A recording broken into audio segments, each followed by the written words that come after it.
तो एक क्वेश्चन करते हैं, लेट द फंक्शन एफ है ना, इसकी डोमेन जो है 0 से इन्फिनिटी दे रखी है राउंड ब्रैकेट में, और इसकी कोडोमेन जो है वो भी 0 से इन्फिनिटी दे रखा है, और फंक्शन क्या दे रखा है अपने को, f x is equal to mod of 1 minus 1 upon x.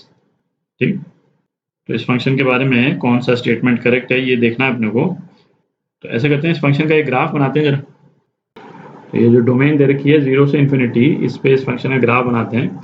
तो इस तरह के फंक्शन का ग्राफ बनाते टाइम है ना, मतलब जैसे जो एक्सट्रीम पॉइंट्स हैं उस पे ग्राफ हम बना लें, है ना, बीच में ये देख लें कि वो एक्स एक्सिस को कहीं कट कर रहा है कि नहीं कर रहा है ना, 2-3 पॉइंट्स को लेकर के फिर हम ग्राफ बना सकते हैं। तो जैसे एक तो x जब इन्फिनिटी को टेंड करेगा, जो कि डोमेन का पार्ट है, तो ये 1/x वाला पोर्शन क्या हो जाएगा, तो 0 हो जाएगा। तो एफ एक्स की क्या वैल्यू आ जाती है, 1 आ जाती है।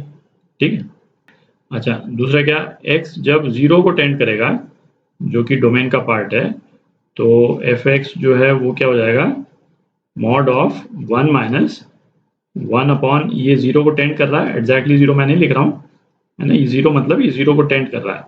ठीक है, 0 प्लस बोल देते हैं इसको क्योंकि पॉजिटिव है और 0 को टेंड कर रहा है। तो ये सेकंड वाला नंबर ये क्या हो जाएगा, माइनस इन्फिनिटी हो जाएगा। ठीक है, 1 माइनस इन्फिनिटी वो भी माइनस इन्फिनिटी, और मॉड है तो इन्फिनिटी हो गया। तो एफ एक्स जो है वो इन्फिनिटी को टेंड कर जाएगा, एक्स टेंडिंग टू 0 पे। अच्छा आप ये भी देख लें कि ये फंक्शन जो है एक्स एक्सिस को कट कर रहा है कि नहीं। तो ये हम देख ही सकते हैं कि x इज इक्वल टू 1, जो भी डोमेन का पार्ट है, एफ एक्स की वैल्यू क्या आ जाती है, 0 आ जाती है। दिख रहा है, ये फंक्शन जो है वो कुछ इस टाइप का बन जाएगा, है ना, ये x1, ये y is equal to f x, और 1 से x इज इक्वल टू 1, और इन्फिनिटी पे कितना 1 आ रहा है, तो इस तरफ तो फंक्शन ऐसा हो गया। ठीक है, और x जब 0 को टेंड कर रहा है तो ये इन्फिनिटी जा रहा है, तो इन्फिनिटी से होकर के ये फंक्शन इस तरह से 0 की तरफ आ जाएगा। ठीक है, तो ये फंक्शन का शेप जो है वो ये है। अब चेक करते हैं। अच्छा पहले तो फंक्शन जो है वो सर्जेक्टिव मतलब ऑन टू फंक्शन है कि नहीं। तो ऑन टू फंक्शन के लिए कोडोमेन और रेंज बराबर होने चाहिए। तो इस फंक्शन का रेंज जो है वो क्या हो जाएगा, है ना, हमको दिख रहा है इस फंक्शन का रेंज, ये 0 है, तो 0 से इन्फिनिटी हो गया। 0 जो है वो रेंज का पार्ट है, दिख रहा है। इस फंक्शन की जो रेंज है वो क्या है, 0 स्क्वायर ब्रैकेट में है ना, वहां से लेकर के रेंज, वहां से लेकर के इन्फिनिटी। ठीक है, अच्छा हमको कोडोमेन दे रखा है, 0 जो है वो राउंड ब्रैकेट में, स्क्वायर ब्रैकेट में नहीं, मतलब 0 इंक्लूडेड नहीं है। तो इसका मतलब क्या हो गया कि रेंज और कोडोमेन बराबर नहीं है। ठीक है, तो हमको क्या गिवन आ गया कि range of function is not equal to codomain, तो ये सब्जेक्टिव नहीं हो सकता है। ठीक है, तो सब्जेक्टिव तो नहीं है। अच्छा अब इंजेक्टिव है कि नहीं, इंजेक्टिव मतलब है ना 1 1, तो ये तो दिख ही रहा है, ये फंक्शन जो है 1 1 नहीं है ना। यहाँ पे हम एक हॉरिजॉन्टल लाइन बना देते हैं, तो x की अलग अलग वैल्यूज पे y की सेम वैल्यू आ रही।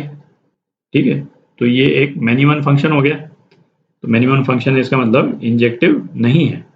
ठीक है, तो ये चौथा वाला जो ऑप्शन है, नीदर इंजेक्टिव नॉट सब्जेक्टिव, है ना, 1 1 भी नहीं है, ऑन टू भी नहीं है, तो ये करेक्ट है डी पार्ट। तो एक क्वेश्चन करते हैं, the number of functions f from, ये डोमेन है और ये कोडोमेन, और फंक्शन क्या ऑन टू फंक्शन दे रखा है, तो ये रेंज भी है इस फंक्शन की। अच्छा एक और रिस्ट्रिक्शन दे रखा है, सच दैट एफ के is a multiple of 3 when ever के इज अ मल्टीपल ऑफ 4, है ना। क्या मतलब निकला इसको देखते हैं। फंक्शन हमको क्या दे रखा है, एफ दे रखा है, डोमेन क्या है 1 2 3 4, कहाँ तक 20 तक, और इसको हमको मैप करना है किस सेट पे, 1 2 3 4 5, है ना, सेम कहाँ तक 20 तक। ऑन टू फंक्शन है, मतलब ये जो कोडोमेन है उसके सारे एलिमेंट यूज हो जाने चाहिए। ठीक है, अच्छा दूसरा रिस्ट्रिक्शन एक क्या दे रखा है कि जब भी k मतलब इनपुट इस फंक्शन में 4 का मल्टीपल है, तो 4 के मल्टीपल वाले एलिमेंट्स कौन कौन से हो गए इसमें से, डोमेन में से, है ना, एक 4 हो गया, एक 8 12 16 और 20, ये 5 एलिमेंट हो गए। ठीक है, तो क्या बोल रहा है कि जब भी इनपुट जो है वो इन 5 एलिमेंट्स में से कोई एक आएगा, तो वैसे केस में जो मैपिंग जो होगी आउटपुट में एफ के, है ना, वो क्या होगा, एफ के मल्टीपल ऑफ 3 होना चाहिए।